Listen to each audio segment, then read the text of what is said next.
मधेपुर थाना क्षेत्र के बातगांव निवासी संतोष कुमार ने चोरी और धोखाधड़ी का एफआईआर मधेपुर थाने में दर्ज कराई है।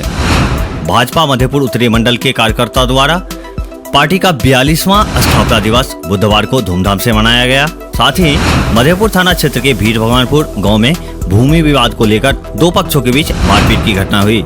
नमस्कार, आप देख रहे हैं मिथिला 24/7 और मैं हरिशंकर झा उपस्थित हूँ। मधेपुर थाना क्षेत्र के बातगांव निवासी संतोष कुमार ने चोरी और धोखाधड़ी की एफआईआर मधेपुर थाने में दर्ज कराई है।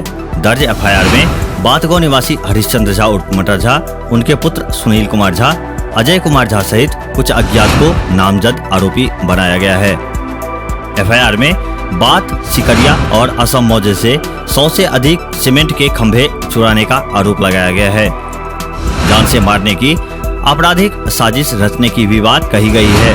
बटाईदारों से कृषि उपज धोखाधड़ी कर आरोपियों द्वारा रख लेने की बात कही गई है। दर्ज एफआईआर में वादी ने आरोपियों के विरुद्ध अन्य कई गंभीर आरोप लगाए हैं। इस बाबत थानाध्यक्ष अशोक कुमार ने बताया कि एफआईआर दर्ज कर मामले में अग्रेतर कार्रवाई की जा रही है। वहीं भाजपा मधेपुर उत्तरी मंडल के कार्यकर्ताओं द्वारा पार्टी का 42वां स्थापना दिवस बुधवार को धूमधाम से मनाया गया।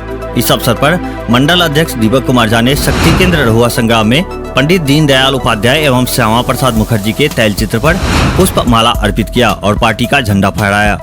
मौके पर मंडल अध्यक्ष ने कार्यकर्ताओं के साथ बैठकर भाजपा के राष्ट्रीय अध्यक्ष जेपी नड्डा तथा प्रधानमंत्री नरेंद्र मोदी के संबोधन को सुना।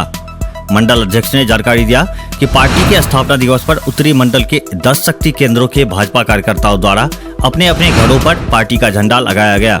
मौके पर दीपक कुमार झा ने कहा कि यह दिन हम सभी पार्टी कार्यकर्ताओं के लिए गौरव का दिन है। आज से 42 वर्ष पहले हमारे महान नेताओं ने जिस पार्टी की बुनियाद को रखा, वह पार्टी आज दुनिया की सबसे बड़ी पार्टी बन चुकी है। उन्होंने पार्टी के विस्तार और मजबूती पर बल दिया। मौके पर संतोष झा, पुरुषोत्तम राउत, महाशंकर गामी, नर्मदेश्वर पासवान, शंभुनाथ झा, गणेश महाराज, संजय शाह सहित अन्य भाजपा कार्यकर्ता उपस्थित थे। वहीं मधेपुर थाना क्षेत्र के भीड़ भगवानपुर गांव में भूमि विवाद को लेकर दो पक्षों के बीच मारपीट की घटना हुई, जिसमें पवन मुखिया और उसकी पत्नी रूबी देवी को दूसरे पक्षों के लोगों ने मारपीट कर जख्मी कर दिया। जख्मियों का इलाज प्राथमिक स्वास्थ्य केंद्र सह रेफरल अस्पताल मधेपुर में किया गया। इस बाबत पीड़िता रूबी देवी ने थाने में एफआईआर दर्ज कराई है। दर्ज एफआईआर में भीड़ भगवानपुर गाँव निवासी हरेराम मुखिया, उसकी पत्नी बीना देवी, पुत्र कृष्ण कुमार मुखिया और पुत्री संगीता कुमारी को नामजद आरोपी बनाया गया है। इस बाबत थानाध्यक्ष अशोक कुमार ने बताया कि मामले में अग्रेतर कार्रवाई की जा रही है। क्षेत्र भर के और भी ताजा अपडेट के लिए मिथिला 24/7 चैनल को सब्सक्राइब करना न भूले। धन्यवाद।